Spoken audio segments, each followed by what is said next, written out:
Muling naging mainit na usapin sa social media ang isyu ni Carlos Yulo matapos magpahayag ng opinyon ng television host na si Tony Gonzaga hinggil sa mga mahigpit na magulang. Sa isang panayam kasama si Bea Binene, tinalakay ni Tony ang karanasan ng mga magulang na mahigpit pero nagmamalasakit sa kapakanan ng kanilang mga anak.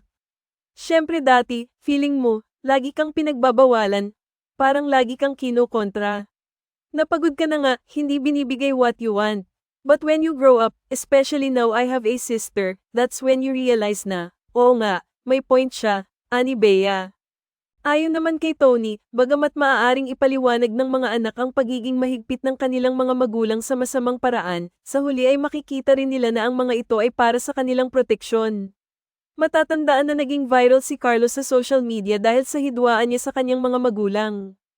Ang kanyang ina, si Angelica Yulo, ay naghayag na ang kanyang layunin ay protektahan ang kinabukasan ng kanyang anak. Ito ang nagtulak sa kanya na ilagak ang ilang bahagi ng yaman ng atleta sa mga ari-arian at insurance.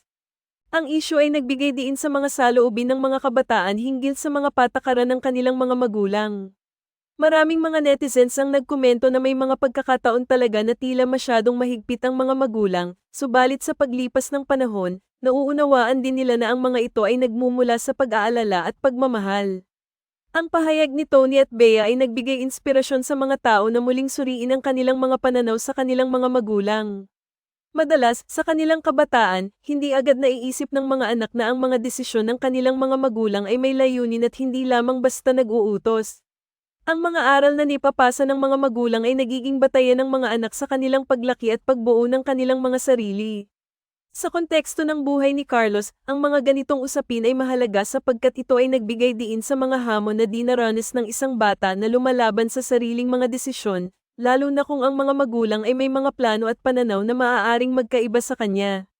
Ang mga pahayag ni Tony ay nagbigay liwanag na ang mga isyu sa pagitan ng mga anak at magulang ay hindi naiiba sa karanasan ng marami. Lahat tayo ay may mga pagkakataon na nag-aaway at nagkakaroon ng hindi pagkakaintindihan, ngunit sa huli, ang pagmamahal ng isang magulang ay laging nagiging daan para sa mas magandang relasyon.